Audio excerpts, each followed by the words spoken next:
Green morning friends.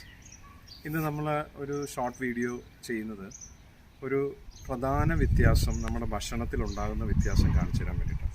എൻ്റെ left സൈഡിൽ ഇരിക്കുന്ന കയ്യിൽ ഇത് രണ്ടും ഈ മരത്തിലെ പൂവാണ് കേട്ടോ. ഈ മരത്തിൽ നിന്ന് പറിച്ച പൂവാണ്. പക്ഷേ ഇതിന് തമ്മിൽ വലിയൊരു അന്തരമുണ്ട്. നമ്മൾ തിരിച്ചറിയാൻ പറ്റാത്ത രീതിയിലുള്ള ഒരു അന്തരം. ഇത് ഞാൻ ഏകദേശം ഒരാഴ്ച മുമ്പ് ഈ മരത്തിൽ നിന്ന് പറിച്ച് ഫ്രിഡ്ജിൽ വെച്ചിരിക്കുന്ന പൂവാണ്. എന്നാൽ ഇത് ഞാൻ ഇപ്പോൾ ഫ്രഷായിട്ട് ഞാൻ പറിച്ച് കയ്യിലെടുത്തിരിക്കുന്ന പൂവാണ്.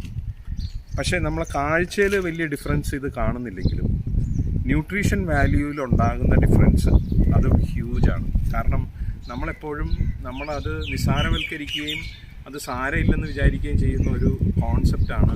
നമ്മൾ ഇപ്പം എക്സാമ്പിൾ ഒരു നാരങ്ങ ഒരു മരത്തിൽ നിന്ന് പറിച്ച് ഏകദേശം 2 ആഴ്ച കഴിയുമ്പോഴാണ് നമ്മളത് കൺസ്യൂം ചെയ്യുന്നത്. കാരണം അത് ഫ്രിഡ്ജിൽ വെച്ച് ഒരു ഫാർമർ പറിച്ച് ഹോൾസെയിലർക്ക് കൊടുക്കും, ഹോൾസെയിലർ റീറ്റെയിലർ കസ്റ്റമർക്ക് കൊടുക്കും, കസ്റ്റമർ ഫ്രിഡ്ജിൽ വെക്കും, എന്നിട്ടാണ് നമ്മൾ യൂസ് ചെയ്യുന്നത്. ആ ഒരു സാഹചര്യത്തിൽ എന്തോരം ലോസ് വരുന്നുണ്ട്. ഇത് ഞാൻ പറയണത് ഏകദേശം ഒരു 3 മുതൽ 4 ദിവസത്തെ ലോസാണ് ഞാനിപ്പം വീഡിയോയിൽ കാണിച്ചു തരാൻ പോകുന്നത്. ഒരു ഫ്രഷായിട്ട് പറിക്കുന്നതിൻ്റെ ന്യൂട്രീഷൻ വാല്യൂവിൻ്റെ ഒരു കണ്ണാലെ കണ്ട് മനസ്സിലാക്കാവുന്ന രീതിയിലുള്ള ഫ്ലവനോയിഡ്സിൻ്റെ ഒരു വ്യത്യാസം എത്രത്തോളം എഫക്റ്റീവ് ആകുന്നുണ്ടെന്നുള്ളതാണ്. ഇതും ബോയിൽ ചെയ്ത് കാണിച്ചു തരും. ഇത് രണ്ടിൻ്റെയും കണ്ടൻറ്റിനുള്ള കളർ ചേഞ്ച് നമുക്ക് വളരെ ഡ്രാസ്റ്റിക്കായിട്ട് നമുക്ക് മനസ്സിലാകാൻ പറ്റും.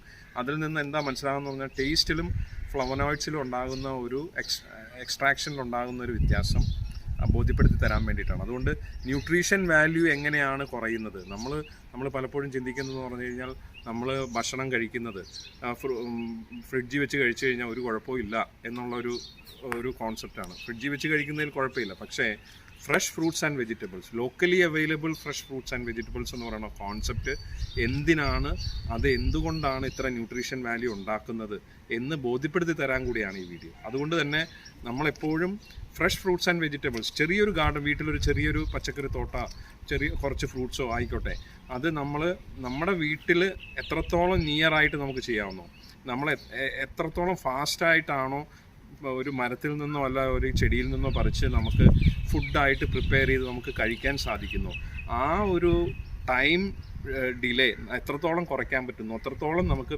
ന്യൂട്രീഷൻ വാല്യൂ ഇമ്പ്രൂവ് ചെയ്യാമെന്ന് കാണിക്കുന്നൊരു വീഡിയോ ആണ്. Okay, thank you so much. Green morning friends, ഇത് അഗസ്തി ചീരയുടെ ടീ ഉണ്ടാക്കുന്നതാണ്. ഞാനിപ്പം നമ്മൾ ഫ്രഷായിട്ട് അഗസ്തി ചീര പറിച്ചിട്ട് തിളപ്പിക്കുന്നതാണ്. ഇതിൻ്റെ കളറ് നിങ്ങൾ നോട്ട് ചെയ്താൽ കഴിഞ്ഞാൽ അറിയാം. ഏകദേശം ഒരു 10.5 pH വന്ന കളറാണ്, പർപ്പിൾ കളർ. ഓക്കെ, എന്നാൽ ഇത് തന്നെ ഒരു 3 ദിവസം ഫ്രിഡ്ജിൽ വെച്ചിട്ട് എടുത്ത ഇതുകൂടെ ഞാൻ കാണിച്ചു തരാം. പൂവ് ഏകദേശം ഒരു 3 ദിവസമോ 4 ദിവസമോ ഫ്രിഡ്ജിൽ വെച്ചു. എന്നിട്ട് ഫ്രഷാണ്, കാഴ്ചയിൽ ഫ്രഷാണ്, പക്ഷേ അതിൻ്റെ കളർ ഡിഫറൻസ് ഒന്ന് കാണിക്കാൻ വേണ്ടിയിട്ടാണ് ഈ വീഡിയോ ഇടുന്നത്. ഇത് ഈ പറഞ്ഞ പോലെ തന്നെ ഇതിൻ്റെ കളർ കണ്ടോ, ഇത് ഏകദേശം ഒരു യെല്ലോയിഷ് കളറാണ്, കണ്ടു കഴിഞ്ഞാൽ അറിയാം. പക്ഷേ ഇത് ഉണ്ടോ, ഇത് ഒരു പർപ്പിൾ കളറിനോട് ചേർന്ന് വരുന്ന, ഇതിൻ്റെ pH കണ്ടു കഴിഞ്ഞാൽ നമുക്ക് ബിലോ 6 ഫീൽ ചെയ്യും. പക്ഷേ ഇതിൻ്റെ pH കണ്ടു കഴിഞ്ഞാൽ ഏകദേശം ബിലോ എബവ് 10 ഫീൽ ചെയ്യും. അപ്പം ഇത് കാണിക്കാനുള്ള കാരണം എന്ന് പറഞ്ഞാൽ ഫ്രഷായിട്ട് നമ്മളൊരു സാധനം എടുക്കുന്നതും കഴിക്കുന്നതിൻ്റെയും ഇമ്പോർട്ടൻസ് എന്താണെന്നും എത്രത്തോളം ഫ്ലവനോയിഡ്സിൻ്റെയൊക്കെ ലോസ് നമുക്ക് കുറയ്ക്കാൻ സാധിക്കുമെന്നും കാണിക്കാൻ വേണ്ടിയിട്ടാണ് ഈ വീഡിയോ ഇടുന്നത്. Okay, thank you.